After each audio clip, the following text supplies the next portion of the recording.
The Holy Gospel according to Matthew, the 16th chapter. Glory to you, O Lord. Now when Jesus came into the district of Caesarea Philippi, he asked his disciples, "Who do people say that the Son of Man is?" And they said, "Some say John the Baptist, but others Elijah, and still others Jeremiah or one of the prophets." He said to them, "But who do you say that I am?" Simon Peter answered, "You are the Messiah, the Son of the living God." And Jesus answered him, "Blessed are you, Simon, son of Jonah, for flesh and blood has not revealed this to you, but my Father in heaven. And I tell you, you are Peter, and on this rock I will build my church, and the gates of Hades will not prevail against it. I will give you the keys of the kingdom of heaven, and whatever you bind on earth will be bound in heaven, and whatever you loose on earth will be loosed in heaven." Then Jesus sternly ordered the disciples not to tell anyone that he was the Messiah. The Gospel of the Lord. Praise to you, O Christ.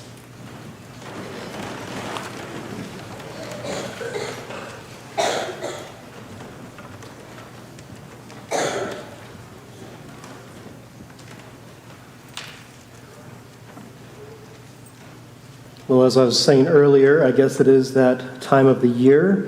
We're getting ready for all the back-to-school things. But as we know, at this point, many teachers have already been working to get ready for this new school year. A lot of administrators and staff have been hard at work for most, if not all, of the summer, cleaning up from last year, getting ready for this coming year. A lot of families have waved goodbye to their college kids, and numerous students already have a week or more of classes under their belt. The start of a new school year can bring lots of different timelines for different people. The start of a new school year can bring lots of different emotions: hope, excitement, worry, sadness, fear. But the start of a new school year always can bring a fresh start for learning, a fresh sense of adventure, a fresh look of newness. For me, along with a quieter house, I guess I might be back at the steering wheel of a school bus from time to time, hopefully not as often. I know I shared some stories about this a couple months back where I told you I've started filling in as a sub driver last year. Well, I guess I'm signed up again because I got drugged I was invited to the official district-wide safety training that was held a couple of weeks back. If you've never had the pleasure of attending something like this is where the representative from the state's school bus insurance company stands up in front of everybody and tries to scare the snot out of you in order to drive as safely as possible. It's good stuff, though. It's reminders about traffic laws. It's reminding us of danger zones in and around the bus. It's student management, emergency preparedness, things like that. But I was reminded of that last one, emergency preparedness, over this past week as I was reading through all of the stories for today's worship. The presenter at the training was reminding us about how in the face of a crisis or in the face of an emergency, the human being's natural tendency is to fall back into the habits or the mentality of an 8-year-old, back into this "what do I even do" way of operating. And we know that's the case, and that's why military personnel and first responders and others in those kinds of similar roles train so much so that they're prepared when something major goes wrong. It's why so many different jobs and career train for these different kinds of crisis and emergency scenarios. It's why schools, even our own daycare and preschool, do regular fire drills and tornado drills and other drills that I hate to even name. I actually have a pastor friend who makes her church do fire drills during worship. Part of me thinks, you'd have to know what to do, right? Get up and leave. But again, that's the point of training and preparing so that there are no surprises. So that we can say, we've done this before. We got this. So maybe we should do one. No? No. But anyway, the point is that whether you're driving a school bus or doing any other activity, we all know we need to have a strong understanding of what needs to be done in the event of an emergency. Or, as our presenter liked to say, that you know what to do when you're having a really bad day. Now, I mentioned earlier that I got to thinking about all the things he taught us or told us while I was reading these stories for this morning's worship. But not because Jesus was talking about preparing for an emergency, but then again, he certainly could have been. Now, when Jesus came into the district of Caesarea Philippi, he asked his disciples, "Who do people say that the Son of Man is?" So that was the first sentence of our story this morning, and that sentence here in Matthew's Gospel, as mundane and straightforward as it sounds, is argued by many to be a major turning point in this Gospel. I said at the beginning, the stories that we've been hearing from Matthew over the past numerous weeks, all the way from the calling and the equipping and the sending of the 12 disciples through all of his parables and all of the healing and feeding stories where all the crowds were finding Jesus, all of those stories were meant to show the world and to show us the power of God's kingdom. And to show us this power even and especially in the midst of questions and oppositions in this world. So that verse in today's gospel turns the page now into a section of the gospel that describes who Jesus is and what he has come to do. And namely, pointing us to and getting us to his suffering and death and resurrection. So it makes pretty good sense that this kind of a section of identity would begin with Jesus asking, "Who do people say the Son of Man is?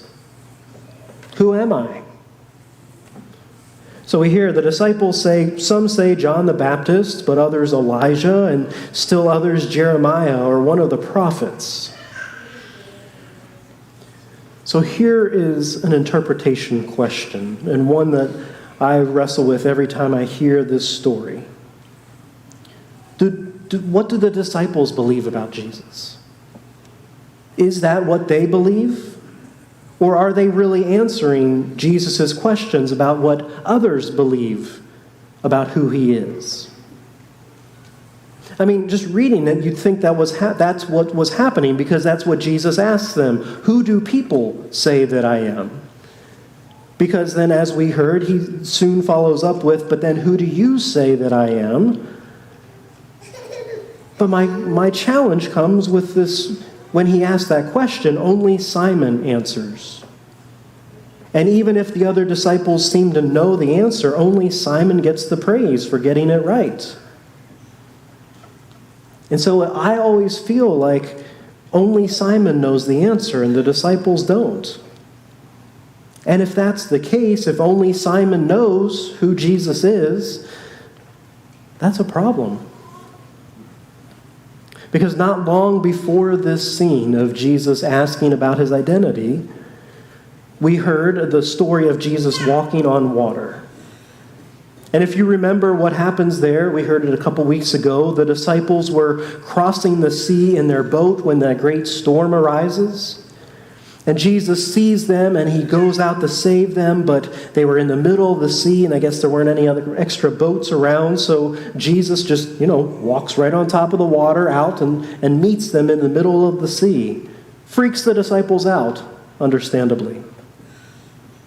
And as we heard, Simon goes a step further with Jesus, and they have this conversation, and Simon trusts him to get out of the boat and walk on the water with Jesus until his faith causes him to start to sink. Well, we've heard that, right? But I bring that story up again because at the end of it, after Peter and Jesus get back into the boat, after the storm calms down, after the disciples' fears subside, we're told that those in the boat worshiped Jesus, saying, "Truly you are the Son of God."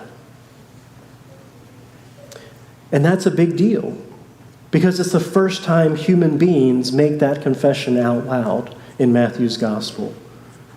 "Truly you are the Son of God," they said. It was a big deal then, and I think it's a big deal now. Because we have to ask, again, whether or not the disciples have forgotten. Which, again, is the question of interpretation that I raised. If the disciples were answering, "Who do people say that I am?" about what they've been hearing others say, well, then all is well. But if they answered it for themselves, and Simon really was the only one to name who Jesus is, it's troubling because they've done the disciple thing and forgotten what they've encountered and experienced with Jesus already. And just like in any emergency, when you forget the basics, you can start to get in trouble.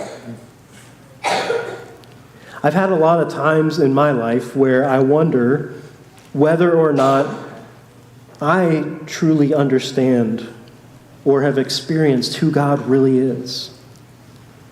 Because there's this assumption that unless you've had a really traumatic experience or have hit absolute rock bottom or experienced the deep depths of pain and suffering and death, then could you ever really fully understand the saving power of God?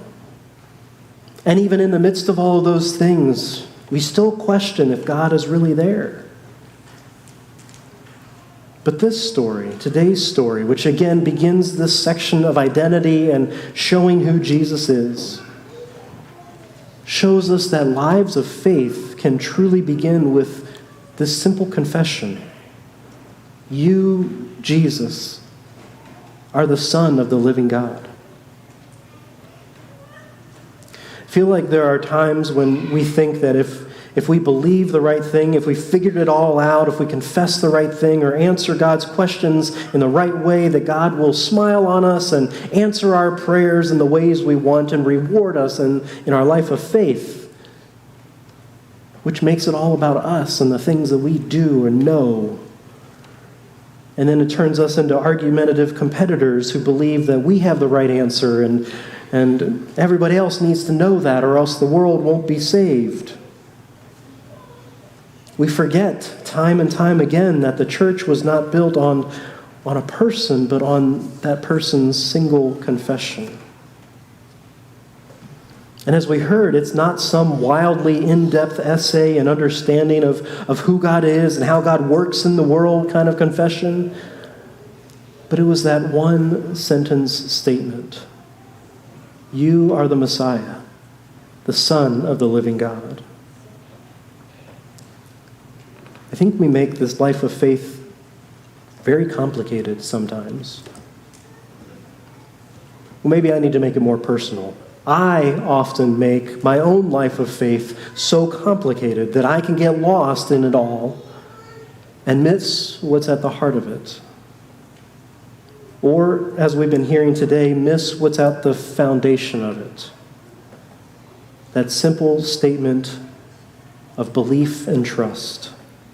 Jesus, you are the Son of God. So I think we know that once we know who Jesus is, we can better know who we are.